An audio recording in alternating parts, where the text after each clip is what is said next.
Hey Ross, video number 3 here. I'm logged into your account right now. I'm going to show you Yorvo, the Yorvo Brawl deck I made. Also, we're going to earn you enough coins to get you a new jumpstart. But I'll show you how the Legion Goblins deck works. When it works really well. When it doesn't work, it's just awful. But I think all of the jumpstart decks are like that. They're kind of hit or miss, and there are especially certain cards in the jumpstart decks that are designed to mesh with other cards with the same keyword, like sacrifice. And if you draw one of them and not the other ones, then it's like a dead card in your hand. What I call do-nothing enchantments, or do-nothing... Well, I guess creatures always do something. Anyway, we'll get to that later. Okay, so let's smash somebody. Or a Skyclave Hierophant. Okay, gets clerics back from the graveyard. I don't have anything at the top end, and I'm going to keep this and just hope that I get something at the top end. Because I've got a lot of early plays. And this deck is about applying pressure. Early pressure, strong pressure. Tanglewood Florahedron, I crafted this for you. It's either a 1/1 creature, like this guy, or it's a land, but it enters the battlefield tapped. It's kind of a nice, flexible way to do things. Because if you cast a creature, then it gives you 2 extra mana the next turn. But if you haven't hit your land drop... So since I did hit my land drop, I'm just going to get this Woodland Mystic out. And next turn, the Woodland Mystic won't have Summoning Sickness anymore. I'll be able to place a forest and I'll have 4 mana available. So I could cast Florahedron and the Wildborn Preserver. Or something else. Just as a random side note, if you just want one of your creatures to fight another creature and you don't have much mana, you can play this with X is 0, and it's basically like one of your creatures fights a creature you don't control. So, just letting you know, that's like an extra bit of flexibility built into that card. Let me get Yorvo out, because every creature you bring into play after Yorvo's in play, if it's green, gives them +1/+1. And if it's really big, gives them even more. Opponents played Sparring Regimen. It's just a really aggressive card. Whenever you attack, put a +1/+1 counter on target attacking creature and untap it. So it's kind of like fake vigilance, and it grows 1 creature every turn, as long as you're always on the offensive. Very, very aggressive card. I kind of like this. I think what's going to happen is the opponent's going to bring a bunch of clerics in, and they're going to be outsized by these giant brain creatures. I think we have a good matchup. So, what do I want to do here? I still have a bunch of small stuff. The Horn Beetle, it gets bigger if you have a creature that's 4/4 or greater. You want to bring it into play. It also makes your bow even bigger. That's good. I've got 3 mana open. I think I'll play Heroin Games. It does a bunch of stuff. It makes a 1/1 for you. It makes things bigger. It draws you cards. And it gets you a single-use mana token. Attack with the 5/5. 3/3 lifelink over there. I'm okay if their lifelinker gets through. I don't care to defeat their aura just now, because there are no clerics in the graveyard, so aura's not gonna really do anything yet.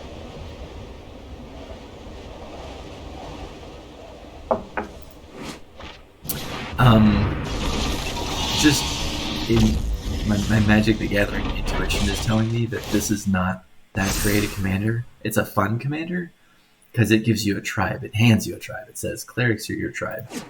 But I'm not convinced that it's as good as Yorvo. I'm going to put 3 +1/+1 counters on the token, just because it's otherwise not that much of a threat. And if the opponent has a single removal spell, I want to make it hard for them to decide who to remove. I want every one to look like it's a threat that's worth removing. Let's get a Brushwag out, because that'll grow Yorvo.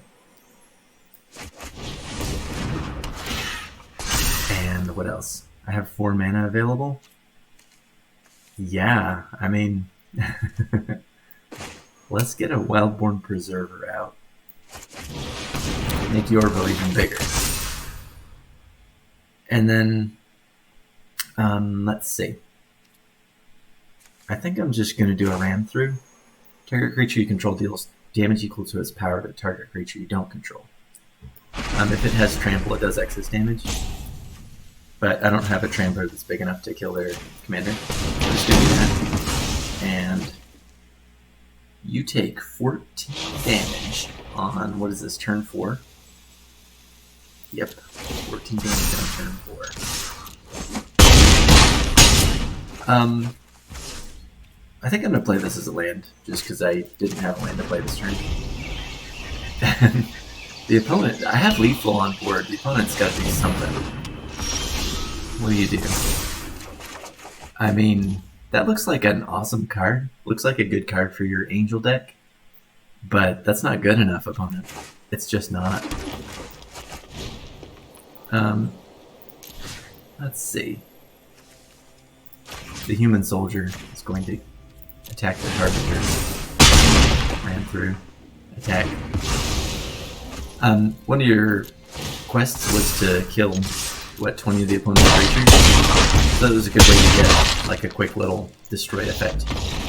To get you a little closer to getting that 500 coins. That's how you destroy creatures when you're playing a mono green deck, is you have them fight each other. So there's that. Kill 15 of your opponent's creatures.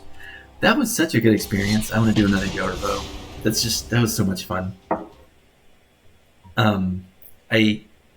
I don't know if it's going to be quite as easy this time. I think that deck was just kind of outclassed. Let's see what I get this time. A couple days ago, I was playing against an Asika opponent that had like a 1/1 Death Touch rat that got pulled out of their graveyard with the Prismatic Bridge, which I don't know. I don't know if I need to tell you how dumb it is to put a 1/1 Death Touch rat in your deck when you're playing Prismatic Bridge, because you're going to draw that instead of your like 6/6 haste trample, with a novella in the bottom text. Anyway, let's see, is this hand good? Yeah. Lovestruck Beast is fantastic, and once the 5/5 is out, it's going to keep pumping up the 2/2. So I've got a 1/2/3 curve. Curve, as they say, where you it's like you curve up, you have plays each turn.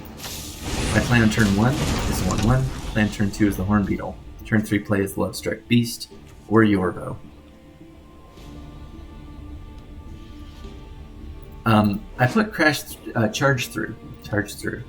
The red spell is Crash Through, the green spell is Charge Through. I put Charge Through in your deck because it's just a way to draw a card for 1 green, and it could be useful, but even if it's not, it just costs you 1 green mana to draw a card. Let's see.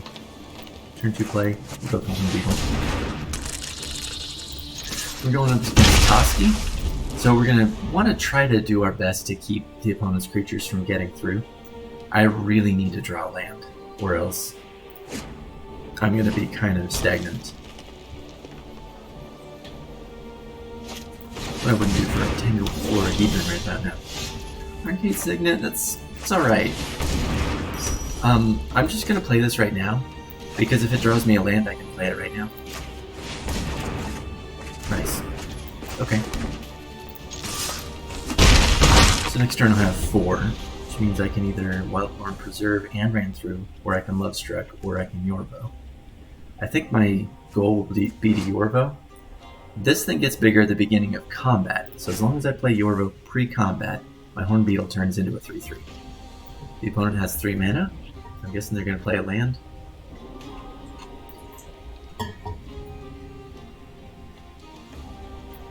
What you got, opponent? Young Depressed. There's got to be a meme there somewhere. I like this board. Questing Beast. Alright. That's a tough one. That changes my next play. I think I'm going to do a Lovestruck Beast, because I'd rather trade my Lovestruck Beast with a Questing Beast than my Yorvo. So Questing Beast can just block it. Oh! Let's just get rid of it. So, okay, this is important. Ran through. Target creature you control deals damage equal to its power to target creature you don't control. That's not a fight effect. The other creature doesn't do damage to my creature, so the fact that Questing Beast has Death Touch doesn't matter. My Lovestruck Beast will not die. The Questing Beast has Death Touch. That's important. It does matter sometimes that it's damage equal to power instead of the word fight. Toski must attack every turn, and every time it hits me, the opponent draws a card, or anytime any creature the opponent controls hits me, they draw a card. Toski is also indestructible, so I just got to make sure that I've got something that can block it. I'm going to play this, and then I'll play the 2-2. The 2-2 can, well, either of these guys can block Toski. I'm probably going to pick the 2-2 though. They can block with Toski, and since it's indestructible, it won't die, but I'm still getting 4 damage through.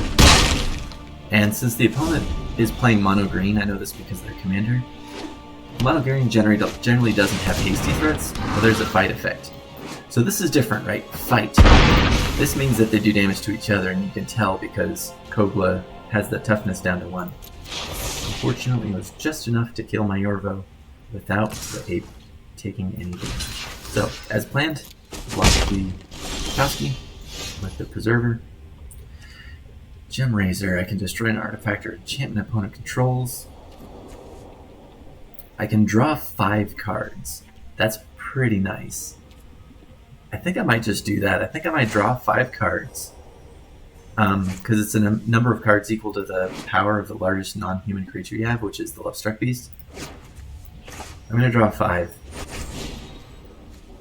Let's see. The other choice would be, it's an instant, so I could just attack with everything. Oh, no. Yeah, I'm just going to attack with everything. Give them all +3/+3. It's non-humans. The human won't get it. That will. Elf Archer, Beast Noble, Insect. So I'm going to attack with everything. And +3/+3, so that's 8, +5 is 13, +4 is 17. I think the opponent's dead on board. I don't think there's a way out of this, even if they block the biggest creature, which I expect they will. Because, right, you'd think, like, 7/6 kills a 5/5. Okay, reconsidering. I mean, I'm guessing the opponent can assume I have some kind of trick. Unfortunately, it doesn't matter that they know that I have a trick, because they're dead. Well, that's right, the human didn't get the +3/+3. Still just enough to put them just past 0. Ah, that was so much fun. I'm gonna play another Yorvo just because I'm having so much fun. And then I'll lose a game and I'll be like, this deck sucks, I'm not having fun anymore. That's what ADHD does for you. Okay, we'll do one more Yorvo.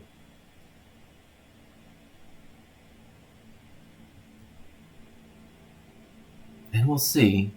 I forget how many coins he had. And I think we destroyed like 1 creature. The destroy your opponent's creatures quest like is really kind of hard to do. Okay, so I've got. I don't have early plays really. I've got a turn 3 creature, but who am I going up against? Narfi Betrayer King? What is this madness? Zombie deck. Okay. Yeah, I just want to spin the wheel and see what I get. Okay, this is better as long as I can draw enough land. Okay, so we get the 1/1 out. Turn 2 plays the Wellborn Preserver. Turn 3 plays Lovestruck Beast. Looks familiar, right? Or Yorvo. Dude's Rug. If you've seen The Big Lebowski, you know what that means. Dude just wanted his rug back. Nice. Good. I wanted to draw land. needed for dominate. I want to get up to 5 lands. 5 lands is all I need to cast everything I have. And this deck doesn't run that much that's bigger than 5 lands. You probably saw the 7 land Affectionate Indrik or something like that. Some kind of dinosaur. Maybe I'm mixing that up with a different dinosaur card. Oh, 6 mana Affectionate Indrik. Okay. They have counter magic potential. They could counter what I cast by casting a spell called Essence Scatter, which is 1 colorless, 1 blue, counters a creature. I'm going to play my Love Strike Beast and see if it draws a counter spell of some kind. If it doesn't, then that's a lot of power and toughness on the board. Zombies. Do you run counter magic and zombies? They probably have creature, like destroy target creature. Hey, Essence Scatter. You could say I saw it coming. Saw it coming is the name of a different kind of counter spell, so there's kind of an in-joke among us nerds about that.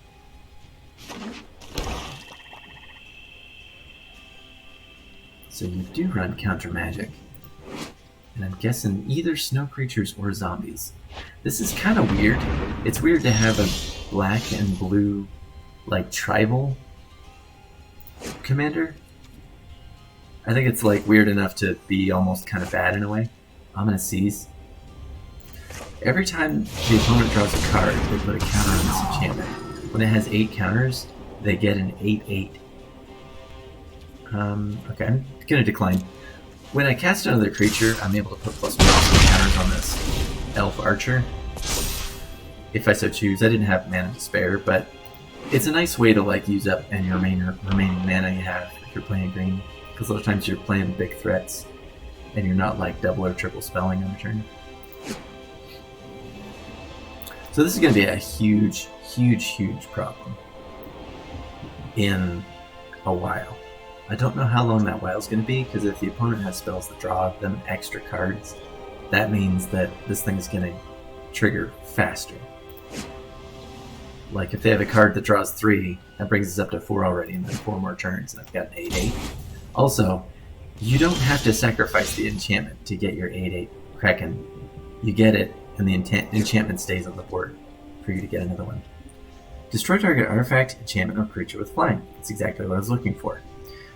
For the moment, I'm just going to give the Preserver Trample just to draw a card to see if I can drop a land.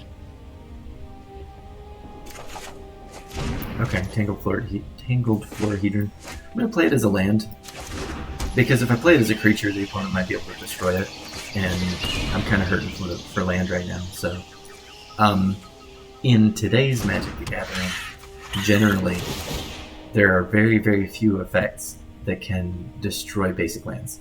So now see, I've got 1 mana left over, so I can take action here, pay 1 mana, put 1/1/1/1 counter on the Wildborn Preserver, and 9 damage coming your way. That's half your life. Do you have a flash creature you can flash in? For example, a Thieves' Guild Enforcer? Depart the Realm. Return target non-land permanent to its owner's hand. Okay. I'm going to take Yorvo back into my hand.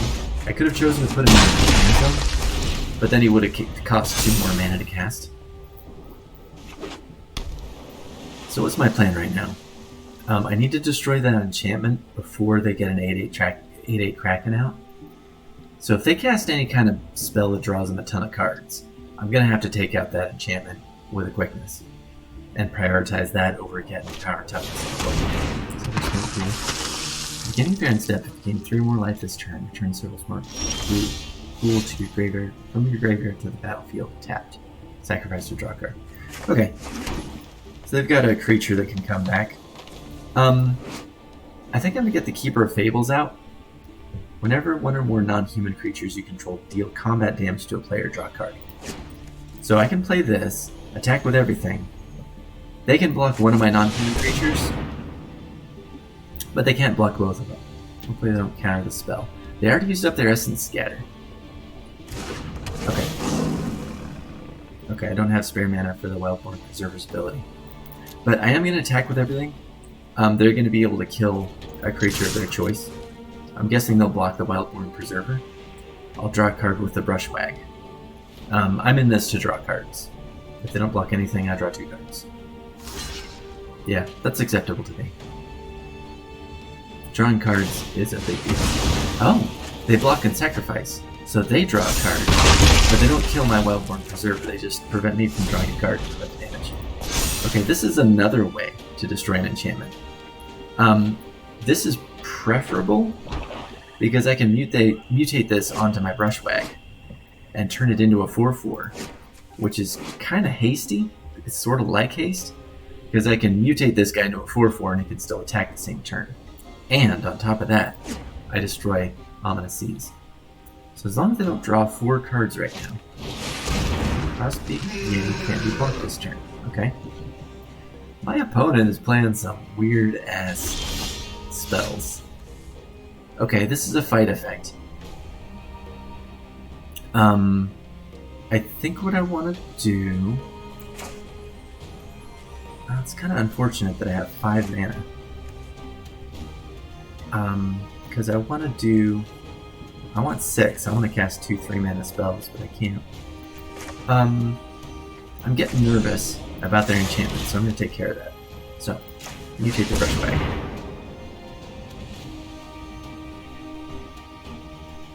At this point, if the opponent kills the Brushwag, I think Gemrazor comes out as a regular creature. If they counter the mutate, then obviously nothing happens. Okay, Disdainful Stroke. Yeah, I'm okay with that. I can play this as a land, which I think I'm going to. I'd like to have a fight effect, but I just need the land so bad. Attack with these 2. They can block the Preserver and trade. I'm okay with that. I'm in it for the cards. I want to draw more cards here. Because if you think about it, I lost a card, the opponent lost a card, I drew a card. So it's kind of like I'm 1 card up, and this creature draws you a card. So, self-replacing. Drawing cards is such a big deal in this game. Alright, my opponent leaving up 2 mana again. Counter potential there. So this thing can fight the second it comes into play. I can bring it into play and have it fight Narfi. But they have counter magic potential up. I'd rather cast 2 3-mana spells than 1 6-mana spell right now. You notice it didn't really freeze up when I cast that spell, so I don't think they have counter magic up. I'm going to try this. They might have a negate. But we're going to try to destroy their enchantment.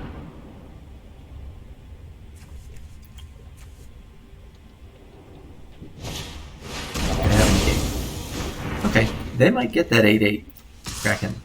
I'm going to attack with these 2. If they block the Brushwag and kill it, then that's fine. They lose half their life. Yeah. So not only does my Keeper of Fables survive, I draw a card with the Brushwag. Have I mentioned I like Keeper of Fables and drawing cards? Look at that land. Nice.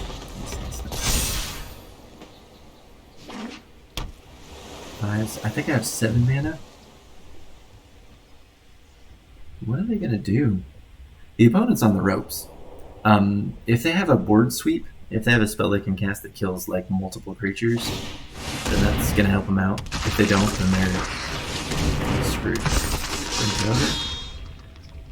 Yeah, frankly, opponent, your deck just kind of sucks. Okay, so let's start with a Visionary. This gets the Yorvo bigger and draws me a card. They're gonna destroy the Yorvo. Oh, they can't. Oh, their hand's empty. Oh, they're so screwed. Yeah. Yeah, they're done. I haven't played my land yet, so that's land number 5. So I can play a Rabid Bite and a Cultivate. Rabid Bite, we're gonna make Yorvo fight this Grim Droger. Oh, they can pump the Droger and make it into a trade. I didn't see that, but 4, 5, 6, 7, 8. Yeah, it's still 8 damage on the board. So that was an oops there. That was a mistake of mine. Because the point was to fight off this guy and keep my Yorvo alive to attack, but they would have been able to pump the Droger and kill my Yorvo and make it a trade. Anyway.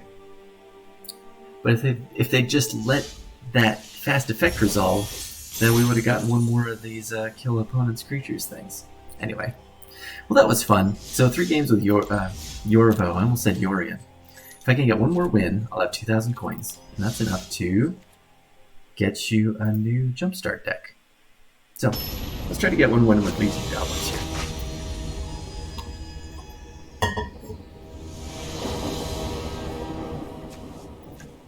Chieftain, Goon, and Veteran. Got a lot of, it's kind of higher level, higher cost stuff. Yeah. If I can draw red, then this is decent. Valorous Steed. So I don't really know these cards that well. Blue. So the opponent's on blue and green, looks like. Aces are wild. If I can't draw land, then I'm just out of this. I'll give it maybe 2 turns.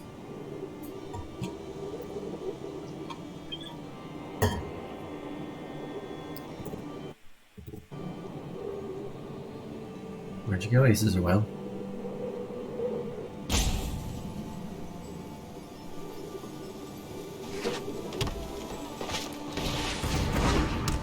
Spectral Sailor. I got that card for a long time ago. I got my land, but I really need the mountain. I need 2 mountains for the Goblin Chieftain.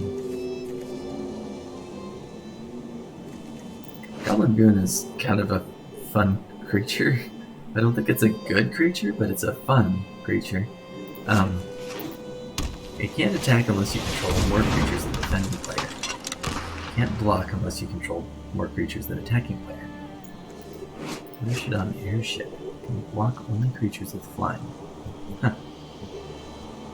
Am I? I'm just gonna double check something. Oh, it doesn't. It looks like when I zoom in on a card, it blocks it. Oh man. No, I'm out.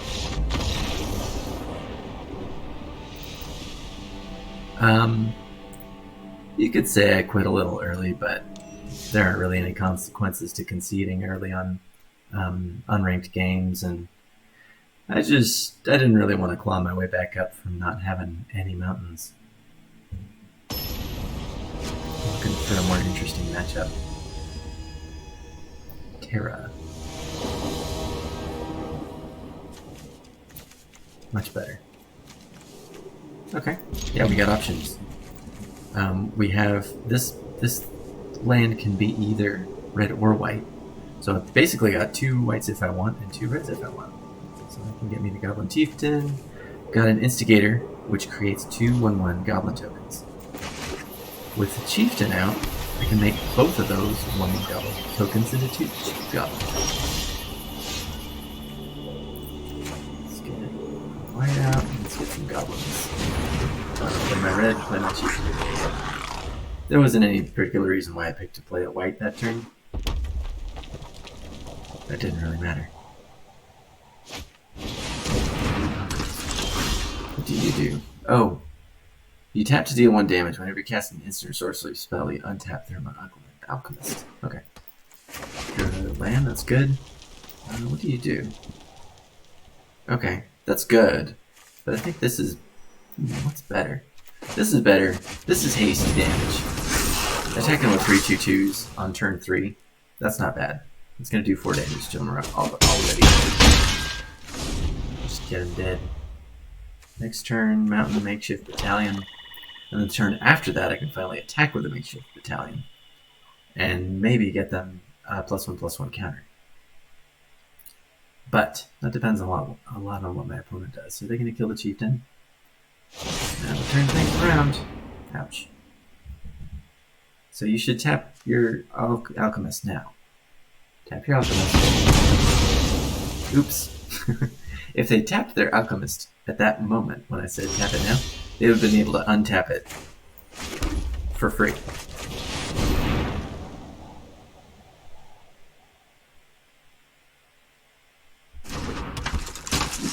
And gotten an extra point of damage on me. So the opponent, yeah, so far missed out on 1 point of damage. I'm going to attack with my 2/1/1s just because I don't see a compelling reason not to get 1 more damage in. Sometimes that's what it comes down to.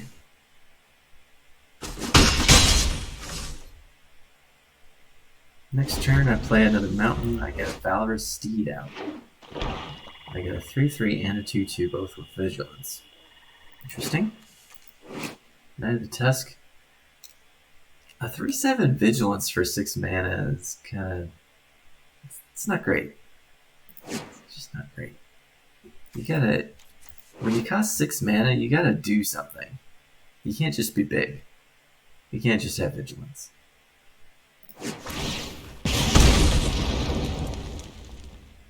Okay. Opponent taps. Are they going to cast a fast effect now? To untap that. There you go. You can tap it again. Although they'll probably want to hold it up as a blocker. Okay. Let's get some more creatures in play.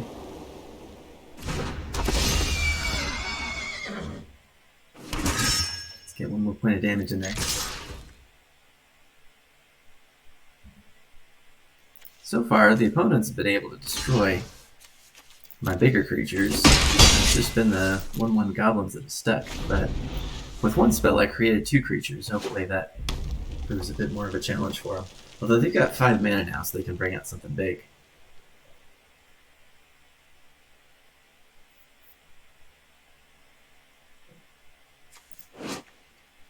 It should at least be a 4/7 Vigilance for 6 mana.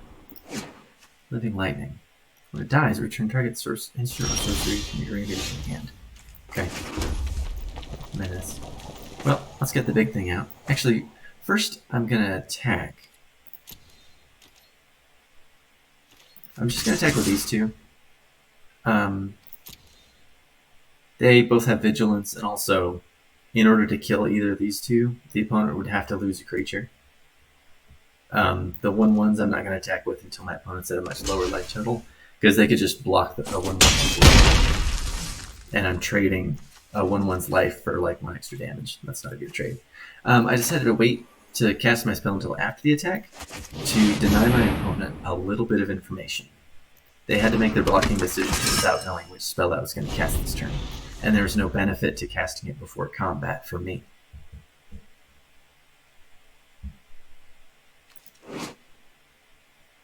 I like this art. He's got his hands shoved up these giant like fire cannons. And he's on fire, of course. That's good art too. Bone Picker, what do you do? Cost 3 less if a creature died this turn. Okay, that's not relevant now that it's on the board. Vanishing Light. So I can double spell right now. I can cast a Vanishing Light and I can do a Boggart Brute. Try to think. So 3/6. Let's banish the thing that flies. Just because in a long-term sense it can fly over my head, and I don't know if I have anything that can block flying creatures in this deck. Let's just get it out of there. I'll cast a Boggart Brute. Oh, right. So I needed to cast this before combat so they wouldn't block with the Bone Picker, because I didn't want them to kill my stuff. Attack us last time with the additional Knight of the Tusk. Lots of Vigilance going on. I'm going to wait to cast the Boggart Brute until after combat, for the same reason as last turn. There was no benefit to me to casting it before combat. Denied the opponent information. Okay. Are they going to kill anything? Okay, so they kill a unicorn that blocked the 2/2. They take 3 damage.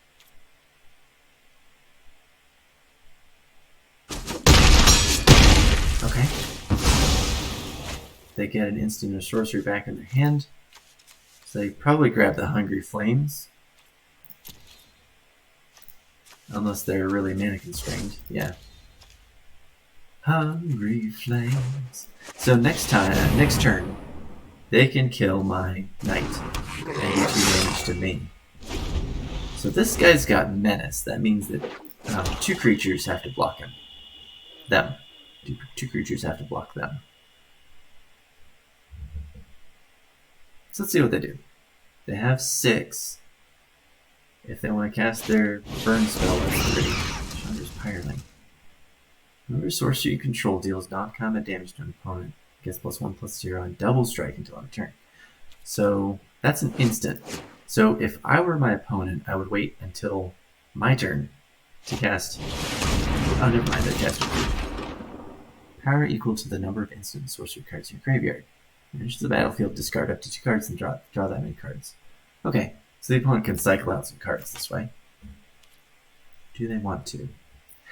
It's unfortunate to me that they brought out 2 creatures with high toughness. Common Short Cutter. Target creature can't block this turn. Okay, this is good. So we played the Short Cutter. I'm going to make it so that the Kinetic Augur cannot block, because it's got 4 toughness.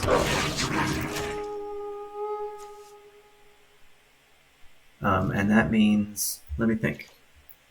If I attack with everything, they have to block the Barter Brute with 2 creatures, so they're probably not going to do that, because it has Menace. Knight of the Tusk, they're probably going to block that with their Alchemist, I'm guessing. Block the Knight with their Pyreling, and 2 damage goes through. Plus this 3. That takes him down to 3 life. Yeah, I'm going to attack with everything. There's a chance, if they block my 1/1s, then I'm going to still do 5 or 6 damage. Oh, except they can't block a 1/1 with this. So if they block a 1/1 with this, block a 1/1, block a 2/2, 1, 2, 3, 4, 5, 6, 7 damage. So they're going to take, like, what, 5 to 7 damage? Depending on whether they want to sacrifice. Okay. So they're choosing to keep their creatures. I'm guessing they're going to block the 2/2 then? You can't do that. He's got Menace. You're going to block this with 2 creatures. And your Kinetic Augur can't block. So to block this guy, you'd have to put everything on him. Okay. So these Alchemists, they chose a middle ground. They chose to lose their Alchemist, but also kill my token and keep their Pyreling. I don't think there's a way... Is there a way out of this for them? They can kill one of my creatures with their burn spell.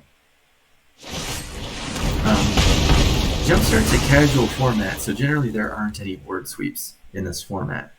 So I don't expect the opponent has a way to get rid of all my creatures with 1 card. Sacrifice, deal damage, power to target creature, planeswalker. Daybreak Charger, nice. Okay, so let me think. Here's what I'm going to do. So this gives a creature +2/+0 until end of turn when it comes into play. I'm going to make my creature with the lowest power, make that into a 3/1, and I'm going to go wide, as they say. Spread my damage out as far as I can. They can block 3. Oh, I mean, that's it, isn't it? They can block 3 of the creatures. If they had left a red mana open, they would be able to sacrifice the Heartfire Immolator after blocking to do 2 damage to the creature that the opponent didn't block, the Short Cutter. But since they didn't leave a red up, they didn't have that option. And even then, it would have delayed the inevitable, I think. It would have stalled me for 1 turn. But I don't think that would have saved him. But would have put off their loss by 1 more turn. So, we got 2,000 coins. Just a quick look at Legion Goblins. I think it's a fun deck, kind of, when it works. Sometimes it just completely doesn't.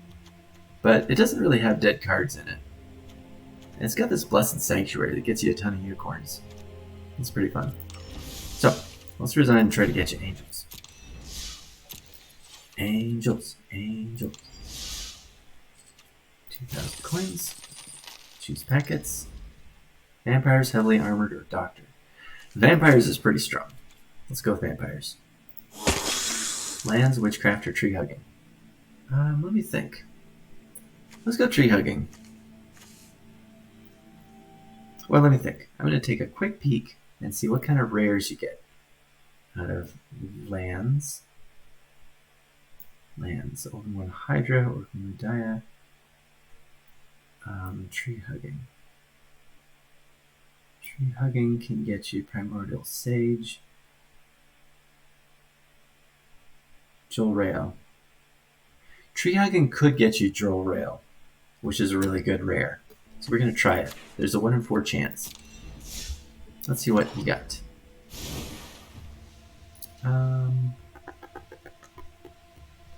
You got Primordial Sage instead. That's an alright card. It's not great. Keeper of Fables is better. That's the one you saw today where it's like when a non-human creature deals damage to the opponent, you draw a card. Let's see what other kind of... You got a Veto, which is kind of a weird rare. I think a lot of people are fascinated by this card, but I don't think it's that good. Anyway, but like in theory, you could give all your creatures lifelink and just make your opponent lose a ton of life and you gain a ton of life, because it's kind of like whatever creature gets through it doubles the damage, and any creature that gets blocked still does its full damage. So Veto could go really right, but in my experience, it just doesn't come together that often. Anyway, so you got an okay jumpstart combo. Cleans you out of coins. So 500, 500. It's going to take like 3 or 4 days to build up enough coins to get another jumpstart together. But we got 4 wins. So let's switch over to my account and do some other kind of craziness over there.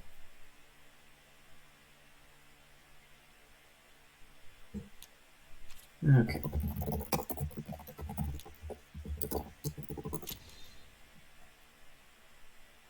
And let's see, what's my daily?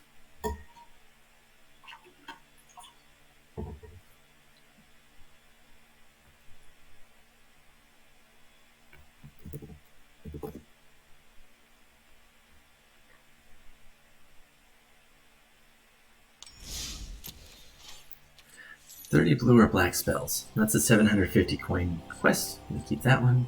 It's my jumpstart deck right now. White and red. I got an angel deck.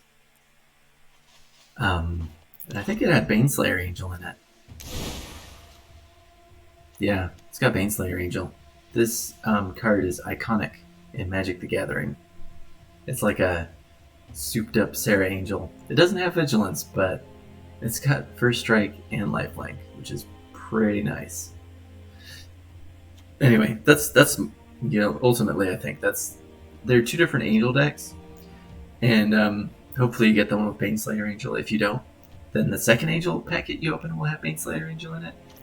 Jumpstart is going to go for another month, so there's still some time.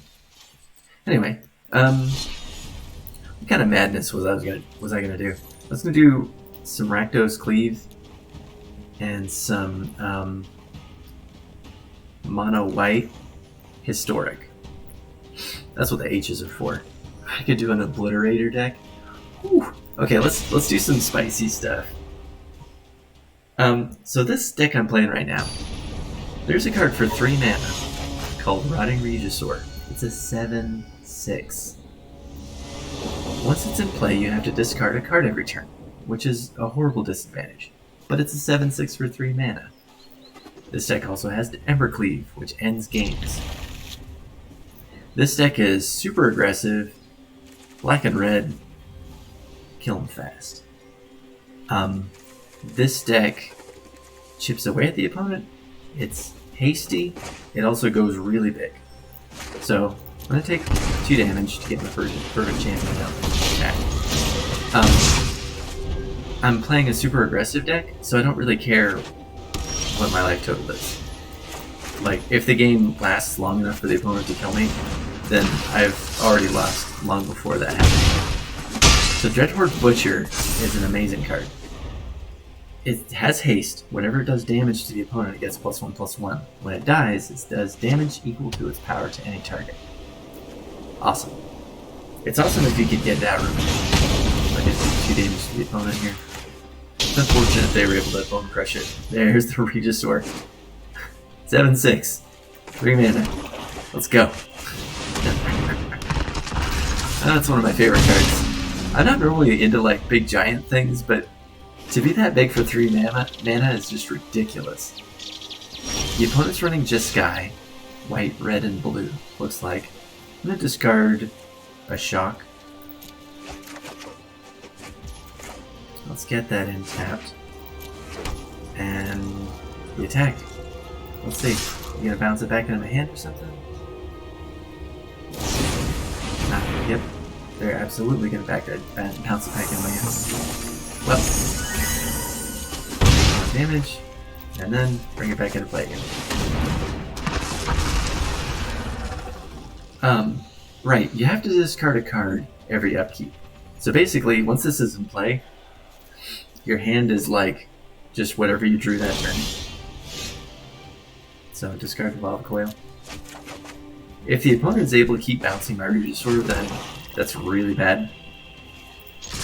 But I guess I gotta hope that at some point they're gonna run out of tricky stuff to do.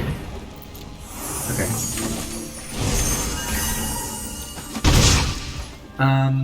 So at this point I have to ask myself, am I willing to sacrifice my Murderous Rider to get a giant dinosaur out? The answer is yes. I have to hope that at some point there's going to be a turn where my opponent is unable to deal with the Briar Regisaur. They bring out a young Pyromancer. Whenever they cast an instant sorcery, they create a 1/1 elemental token. I'm going to crush one Pyromancer. I'm going to attack with both my creatures. They're probably going to block my Regisaur. Okay, opponent's down to 4 life. Maybe they can cast a ton of spells or something. Let's see what they do. They have to somehow have 2 blockers. They have to have 1 additional blocker, or they have to kill something of mine, or bounce something of mine back to my hand. I have not ruled out that they might have something super crazy insane that they're going to do. These 3 are creature spells. Those creature spells are not going to get them that 1/1 elemental. Seagate Stonecaller. Copy the next instant or sorcery spell with mana value 2 or less you cast this turn when you cast it. Okay. Oh, okay. So they take 2 damage from targeting my Bone Crusher Giant. They copy a lightning spell. They hit the Bone Crusher with 1, and the Fervent Champion with 1. They do a cheeky attack. Alright, so basically I have to cast every spell I draw, because otherwise I'm going to have to discard it to the Regisaur. I should have waited until after combat to cast that night, but I don't think it would have been a decision. Let's see what happens. I could see my opponent taking over the game, because as long as they can cast 1 instant or sorcery and get 1 additional blocker every turn, then they can just keep blocking my Regisaur. If I draw a Bone Crusher Giant though, or a Shock, I just shock their face and the game's over. Unless they counter it. But I haven't seen any counters yet. I don't know if their deck has counter spells. Okay. Dreadhorde Butcher. It's a good draw. Okay, so I'm going to attack. If they block the Dreadhorde Butcher, it dies, and I get to do 1 damage to something. Probably the young Pyromancer. Doing 1 damage to my opponent's face is not going to put me as far ahead as doing 1 damage to the Pyromancer and getting rid of their ability to bring new 1/1 elemental tokens into play. Because all it takes is a single 1/1 token to block my giant 7/6 dinosaur. Okay.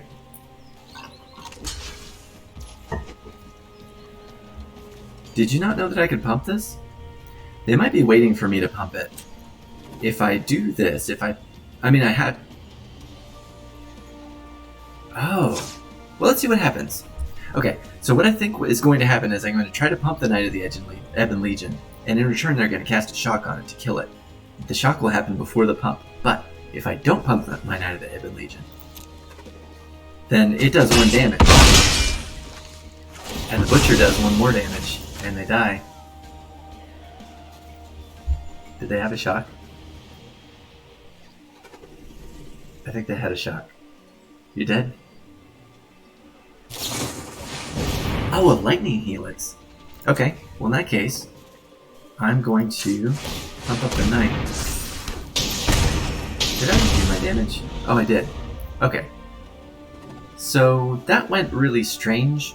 I think I still made the right decision, but it did not go well for me.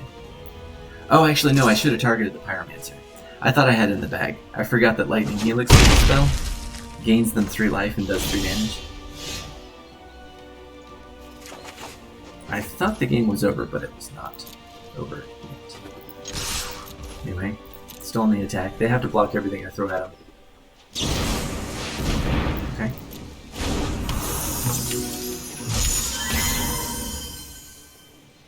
I'm guessing they're going to block with a Light Scribe and the Elemental. Yeah, that's a little unfortunate because that means their Pyromancer's still alive. I can pump the Knight, so it survives. I give Diregraph Ghoul out. That's just a 2-2 that enters tapped. I mean the opponent, like... Oh, that's my damage. Oh well. That Lightning Helix, that was the end of me. Let's see. Could I have won if I did things differently? I'm not sure. I'm not sure about that. Because if I had pumped that Knight before the damage step, they would have just cast Lightning Helix and killed it before it got to do any damage. If I'd done the 1 damage from the Butcher to the Pyromancer, that would have denied them a blocker later on. But I don't know if it would have been enough. Anyway. Oh, here we go. Alright. Let's do this. Aggro. So this is a 2-2 with Trample and Haste. Whenever it does damage to an opponent, after return a land I control to owner's hand. Which, you know... Actually, wait. No, that's terrible. I shouldn't have this in my deck. Anyway. Let's see, 2 mana? Let's get an Obliterator out. Yeah, I gotta change this guy beast out for something else. That's just not gonna work. It's gonna, like, de-ramp me. When I put it in my deck, I was thinking, oh, I won't have that much land, it won't matter. But it matters.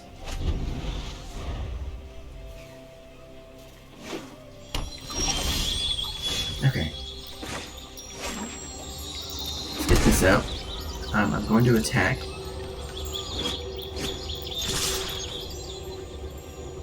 Oh, that was a mistake, wasn't it? Yeah. Oops. Because now I have to lose the land. Dope. That's bad. I should have pumped the Knight.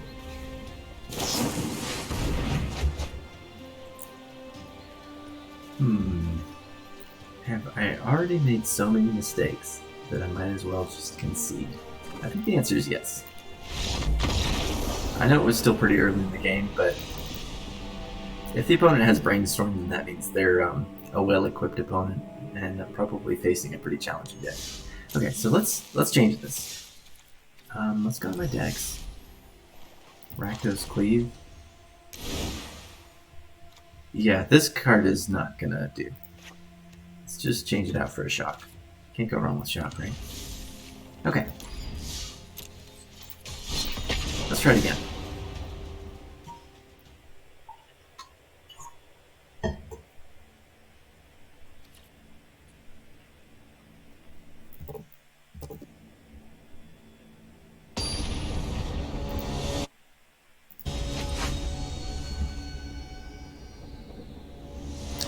Slow motion. Okay. Got a nice aggressive hand. Don't have any turn 1 plays, and I don't go first. So that's not great, but let's see how it goes. Another just Sky. Okay, Butcher. Butcher's gonna get what? Lightning Helix, or Shock, or bounce back to my hand. Lightning Helix. That deck is, I mean, that card is a very anti-aggro card. To do damage and heal at the same time. Let me lead the charge into darkness. Prepare for battle! Gideon Blackblade does a lot of stuff. It's kind of hard to, like, summarize. He turns into a 4/4 that's indestructible. on the controller's turn. Another Gideon. Fight you want, then a fight you'll get. You'll have to get through me By going as first. just like Gideon. Okay, so this is terrible because they can prevent my Rotting Regisaur from doing any damage, but I still have to discard a card to it every turn. So, yeah, that's really bad. Ooh, I got the Embercleave. So let's get this into play tapped. Let me think. I'm just gonna hard cast a Bone Crusher. So next turn. Oh yeah, no point in attacking. It's doing You damage. hold no power over me. Ugh, that hurts. Narset. Ow. There are so many reasons. The good news is that they can only keep one of my creatures from doing damage, and the other one's going to have an Evercleave on it.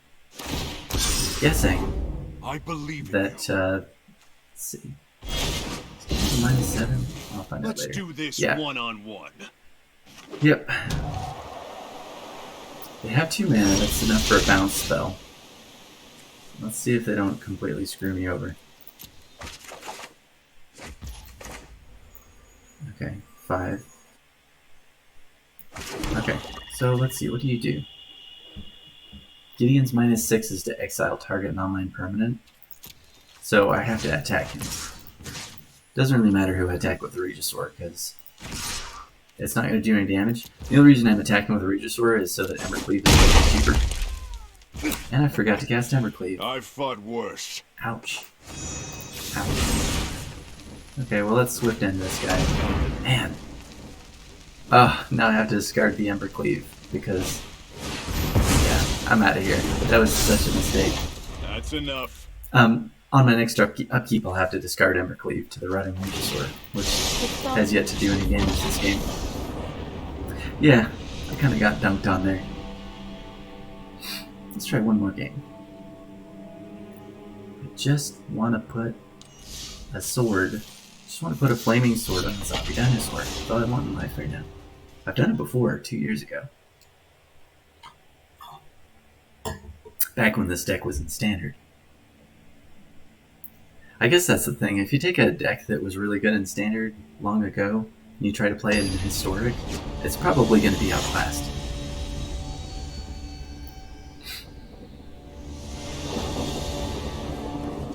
Okay.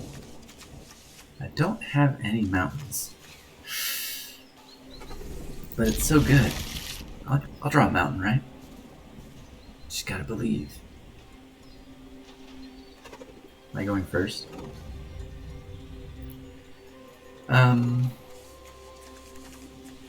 So I've got access to the Regisaur and the Spawn of Mayhem without any mountains. Opponent decides to mulligan.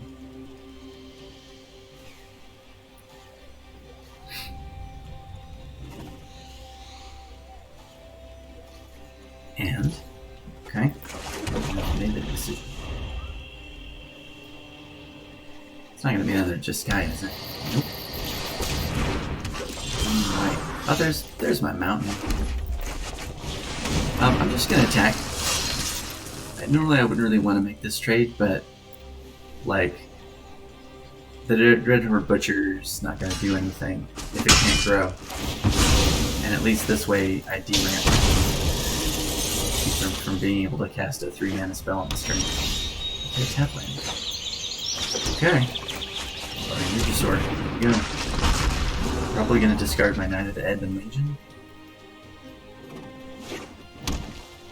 I need another mountain to play Embercleave. Ah, it's an elf deck. Okay. Very cool. Okay, so let's attack first. I don't know if I'm going to be able to cast Embercleave this game. Alright. Now, I can bring this guy to play, Spawn of Mayhem. Since I did damage to the opponent, I can cast it for 1 pure mana. 4/4 flyer, and a 2/2. I'm going to have to discard the Embercleave. Which means that I'm not going to be able to put it on my dinosaur. Not this time. But, I have 13 power on the board. on turn 4. And the opponent has... Okay, move the top 6 cards of your library, put up to 2 creature cards with mana value 3 or less from among them onto the battlefield. This spell is pretty overpowered. Kind of sucks that... God, they're able to summon 3 creatures in one turn, which is kind of ridiculous. But we press on. Okay, so I have a combat trick. I can do 2 damage to something. They will be able to kill my Regisaur because they have 2 cards. They have 3 cards that buff other elves they have. Oh, that one has reach. Okay. Well, let's crush the thing that has reach, huh? No. No, this one buffs other elves. Ah, here we go.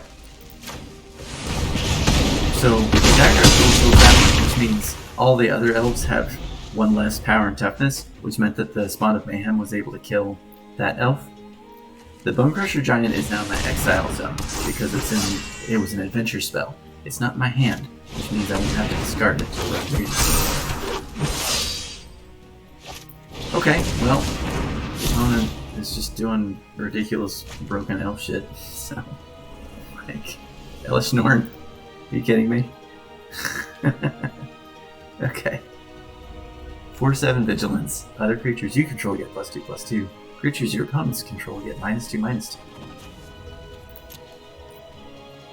So, I don't know if there's any recovering. I mean, I guess if I draw 2 shocks, but like, it's just ridiculous. Look how big these elves got. I can't catch up.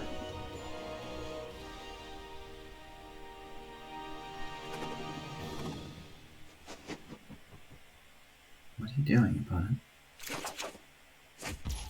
Okay, I got a Murderous Rider, which means I can kill one of their elves. 1, 2, 3, 4, 5. They have 5 mana. Oh, except thanks to this Archdruid, they have like 10, 15 mana available to them. That's ridiculous. Okay, I mean, time to kill one of the elves. I guess this one. Hit them where they have mana. 5, 6. That's not enough to cast. It's got 7. 6 and tap. Can't do that one either. I mean, I'll keep attacking, I guess. So this costs 5 mana and 2 white. Do they have something that gets them mana of any color? The Jespera Sentinel did. I don't know if they have anything currently on the board. Anyway, so they have to throw 1 elf under my sword. But it's going to be slow going. Chewing through 1 elf at a time, since they were able to, like, get 2 extra elves with this collected company, and every time an elf gets onto the board, they get another free elf. So it's just elves and elves and elves and elves. Search your library for an elf card named Elf Clan Caller. So if you get another elf that gives all their elves +1/+1. Yeah, I'm out. Well, I'm gonna see what I draw, and then I'm probably gonna concede anyway. It's just ridiculous. Are they gonna get their Elish Norn now? I don't think they can. As long as they leave their Archdruid untapped, though. Really? I mean, they might be able to be aggressive at this point. I think I'm already sunk. Let's just see what they do. I needed to draw 2 shots. Or Shotgun or Bone Crusher, or 2 Bone Crushers. Just to do direct damage. Because there's no getting through this elf nonsense. Ouch.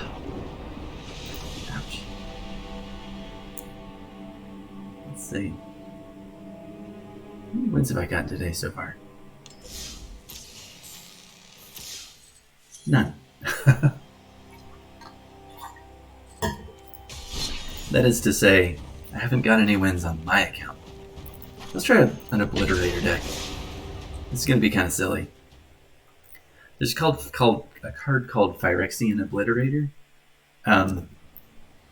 For each point of damage that's done to it, the controller of the thing that did damage to it has to sacrifice 1 permanent per damage. I think a lot of times with Phyrexian Obliterator you do fight effects and make your Obliterator fight their stuff.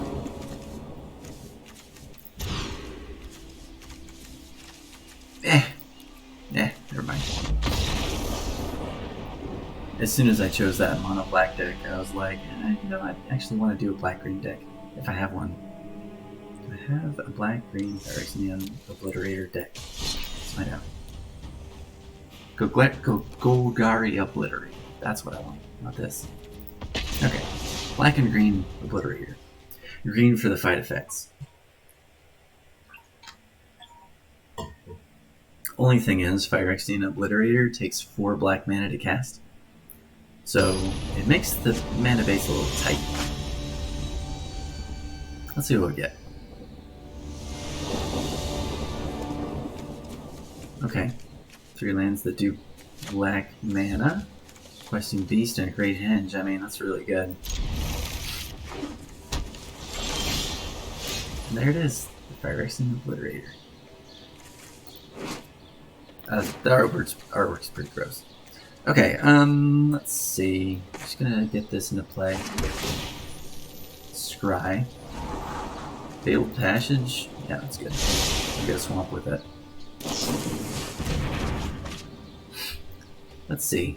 If they're just Sky, and they rely on doing damage, instead of removal effects, like destroy effects, they might be in trouble. Not quite sure. Or is it? Is it as, just Sky has white, red, blue. Is it as red, blue? There's nothing I want to do in turn 2. Let's just get that into play tapped. Overgrown Tomb is a black or green. Oh, are they gonna do some kind of ridiculous nonsense? When I see 2 brainstorms. When I see 3 brainstorms, I'm like, this opponent's up to something ridiculous. They might, like, end the game in a single turn.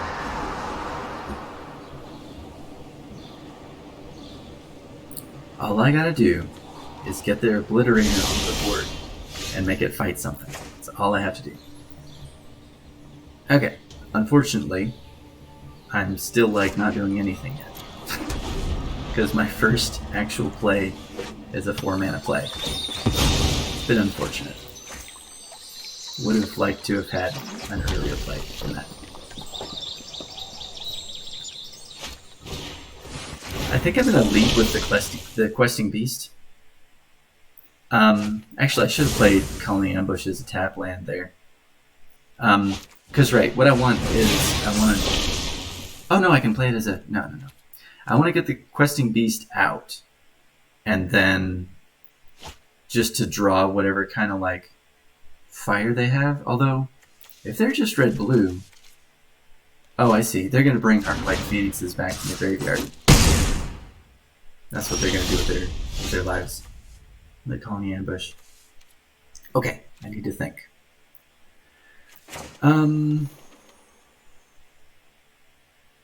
So I'm going to get an Obliterator into play. Change my mind. Since they're red-blue, they destroy things by damage, not by destroy effects.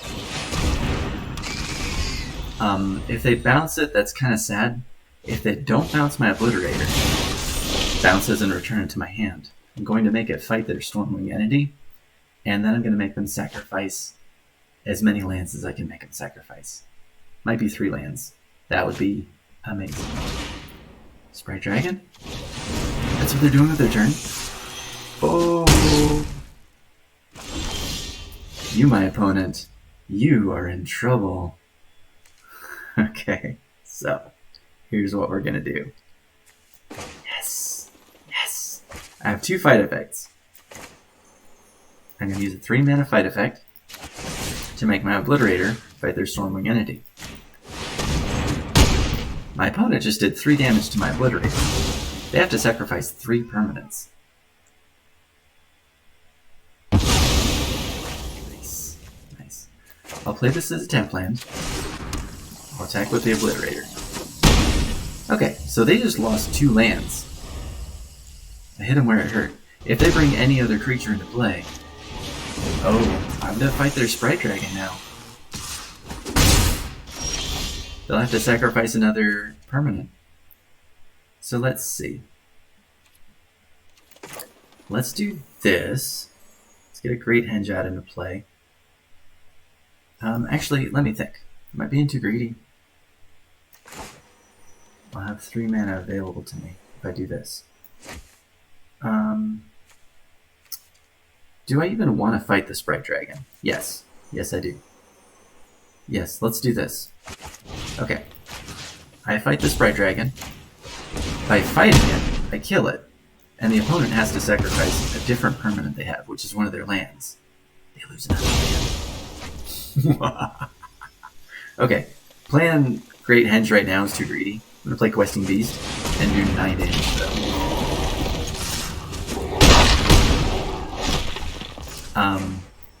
This destroys a creature. You know, I'm going to keep that. I'm going to keep that. I'm going to keep it destroy effect. Start a course. You're done, friend. Not your friend, buddy. Not your buddy, pal. It worked. It worked exactly as I wanted it to work. Even better, though, would be to fight against a mono green deck. Because if I can make my Obliterator fight like a 7/7 that does 7 damage to my Obliterator when it fights them, I lose my Obliterator. Then they have to sacrifice 7 permanents. Okay, let's do it again. I got 1 win so far. It'd be nice to have 3 more wins today. Let's see if we get there.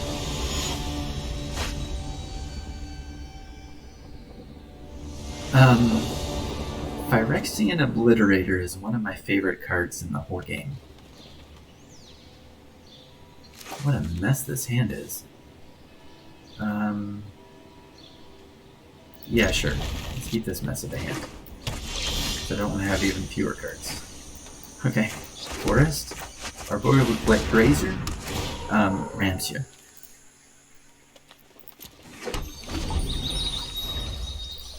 And when I say ramp, I mean it lets you put an extra land into play. Anything that gives you more mana, anything that accelerates your mana base is called ramp. Going against green white life gain. Okay? It's unfortunate that I can't cast my Writing Regisaur right now. Regisaur. But, you know, what you gotta do. The opponent at this exact second doesn't know that I'm playing a green and black deck, because they have not seen any evidence that I play black. I'm keeping it that way until after they make all their decisions this turn. Okay, let's do this. The opponent's going to gain some life, and it's going to be really bad. I'm going to have to, like, get things together pretty fast. Whenever an angel dies, create a 1/1 white spirit. Whenever an angel enters the battlefield, you gain 4 life. Okay? Okay. Let me think. So I've got a Rotting Regisaur. I've got fight effects. I've got a Midnight Reaper. Let's just get a big creature out and hope that they're not ready to deal with a creature this big. Let's play that and leave it for now. If I have 4 more lands, then the land I get with the Fabled Passage comes into play F. Untapped. They're just going to exile my Regisaur, and I'm going to get a 3/3 lane.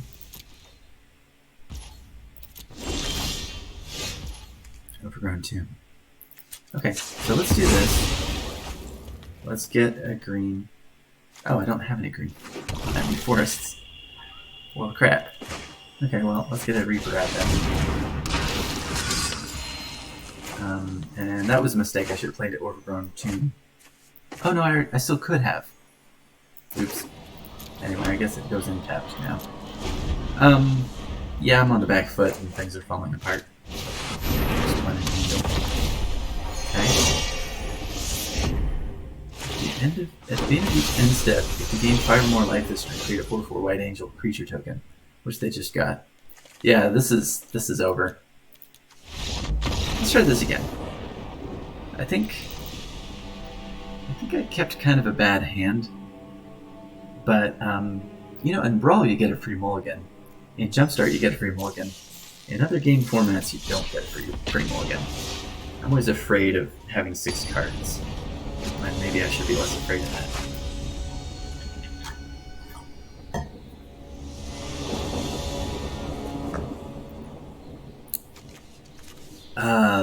This hand kind of lacks some oomph. But on the other hand, it ramps up pretty big. Let's see. Let's see if I can ramp up to anything with consequence here. I don't have any untapped lands, though.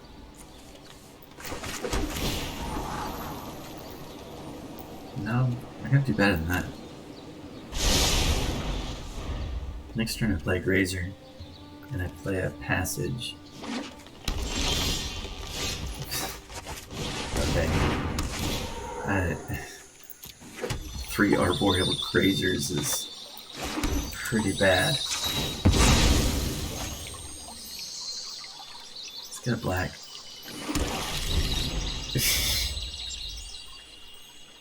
Oh no.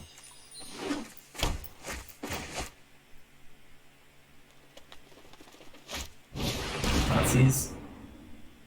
You gonna grab my Colony Ambush?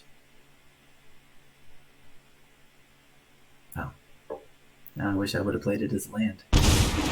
Oh, there's the Ebon Legion. That's right, they can grab a creature with Thoughtseize.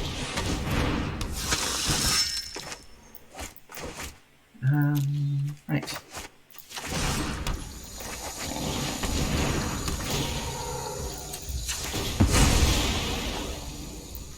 I'm gonna have to draw something really good or else this is just over. And the opponent's also playing black and green. They have Phyrex and Obliterators. Very nice Druid. That's a good one. Maybe I should put that in this deck. I'll consider it. Might be better than these 4 Arboreal Grazers. Are you kidding me?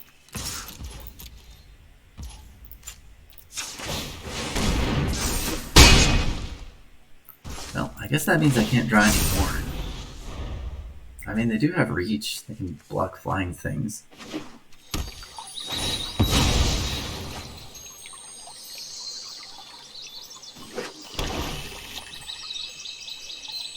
Is the game going to come down to me not playing my Grazer when I could have? I doubt it. Okay. You get one of my Grazers. Oh, okay. So let's kill that thing dead. Enemy Phyrexian Obliterator. So I should learn from their deck, huh? Well, that's a rare. That's a rare. It's a mythic rare. Don't know if I have enough rare wild cards to get all Thoughtseize and Inquisitioning, but people who play black decks in Historic have these. They have Thoughtseize and they have Inquisition Kozilek. Signing Blood. Another rare. I think I'm going against a wealthier opponent.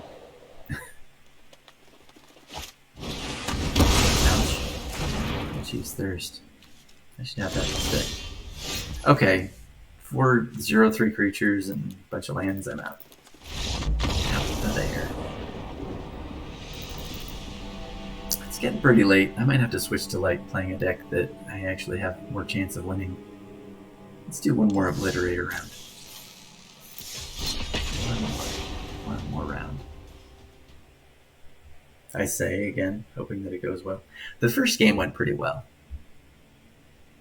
I just wanted to go against Big Green, but I don't know if people really play Big Green in Historic that often. Corrupt Mufti.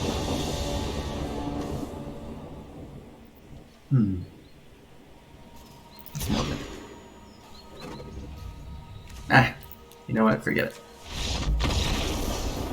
I have decided that I'm moving on.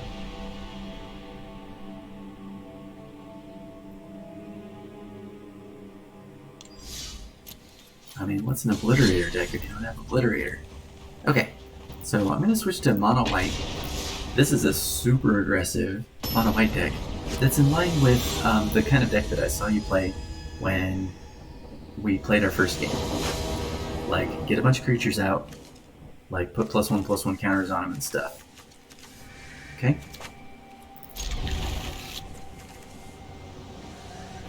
Playing Lurrus, that's bad news.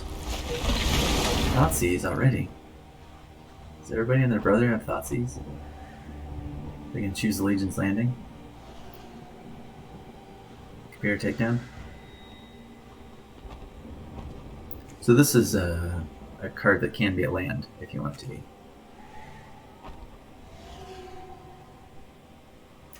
I took the Selfless Savior, okay. Alright, so let's get Legion's Landing out. I get a 1/1 life-linking vampire. And if I ever attack with 3 creatures, then I get a land that can make 1/1 lifelink vampires.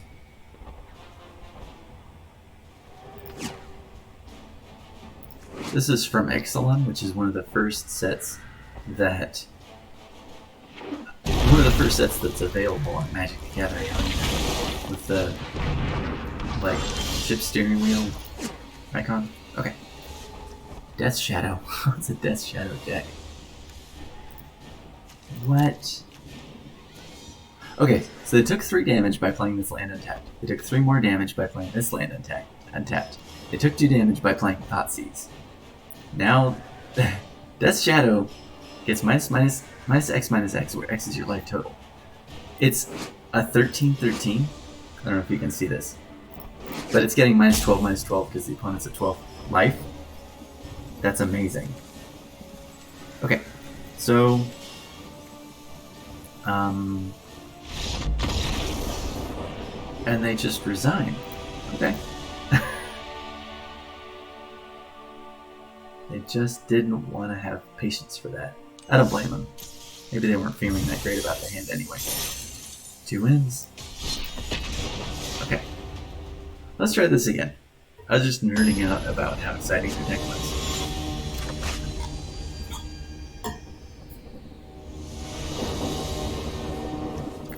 I guess my homework is to get a bunch of wild cards that I can use to get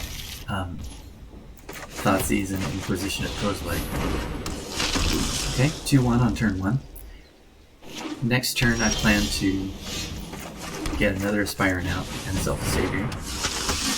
So this dog, I can sacrifice it to make one of my other creatures indestructible. Skymarcher Aspirant gets flying as long as I have 10 or more permanents at any point in the game. It's called the City's Blessing. It's the Nixalon thing that doesn't happen anymore. Okay. So let's play Legion's Landing. If they counter it. Did they counter it? They still counter it.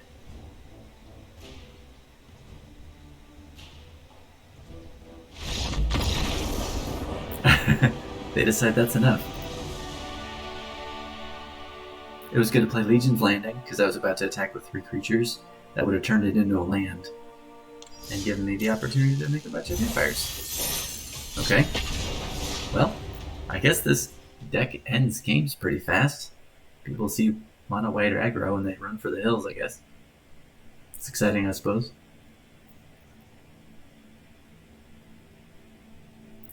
I think with each deck that I showcase to you, I should have a goal.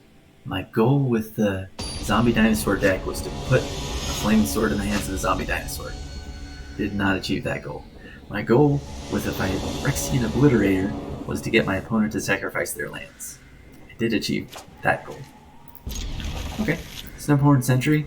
It's another City's Blessing. When I have 10 cards in play at any point, then it changes into a 3/3 for the rest of the game. Pretty decent. Okay. Let's get a Thraben Inspector out.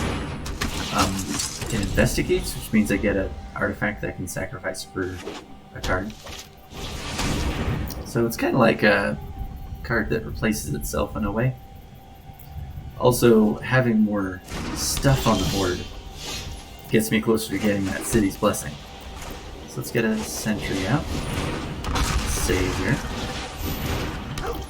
So you can now see that already I have 1, 2, 3, 4, 5, 6 permanents on the board.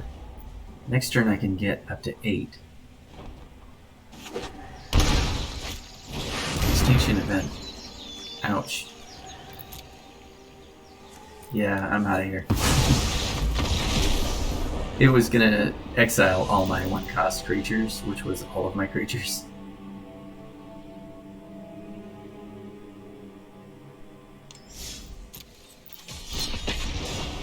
Some aggro decks are able to recover from a board wipe like that.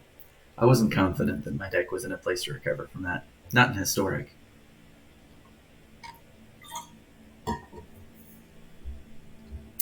One more win. One more win.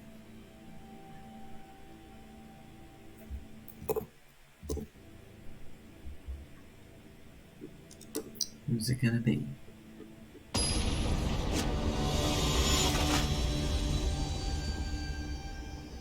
Yos. Okay. It's looking alright. The Legion's landing out, probably. Actually, let's... No, yeah, let's get that Legion's landing out. If I play the Sky Merger Spirant, then that's like 1 more point of damage. But I'd rather just get this out, because it turns into a landing and it gets me a creature. Let's get a Clarion Spirit out. I cast my second spell in a turn. I get a 1/1 white spirit creature token. It's fine. And next turn, I play a Plains. I play another Clarion Spirit. Spirant. They're probably going to take my Clarion Spirit. Yeah. I was going to get 2 extra 1/1s, but no, that's gone. I get 1 extra 1/1. Okay, what's your land play?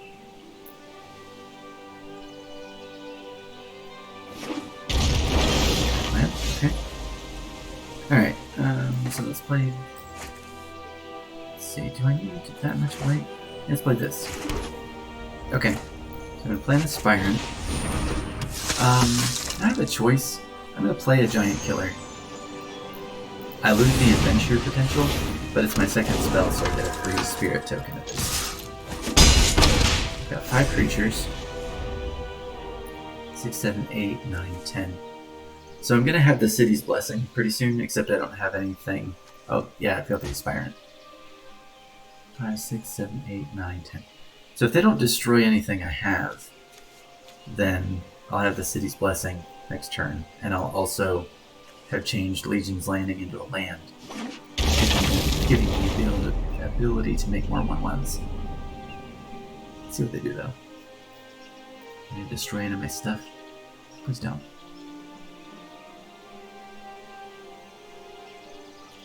Opponent playing, I'm guessing a 5-color deck.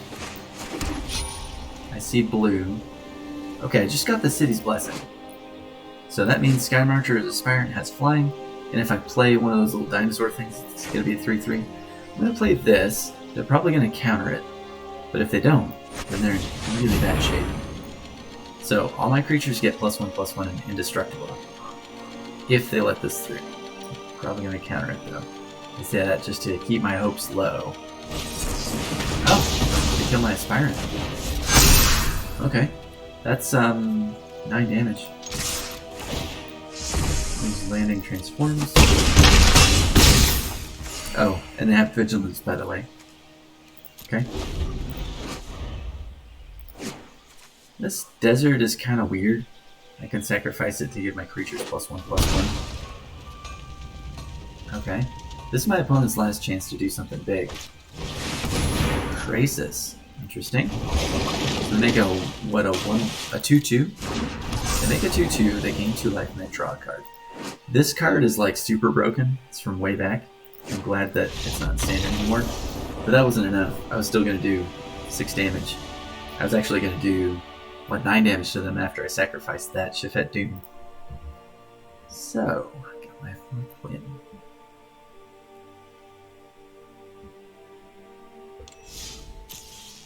Let's Since it's been a bit since I got a pack, I think I'm just going to get a pack right now. Let me get a Kaldheim. Let's see what I get. Wish me luck. There's some mythics I really want from Kaldheim. And it's not a mythic. Vampire Avenger. Whenever another non-token elf or berserker you control dies, you draw a card and you lose 1 life.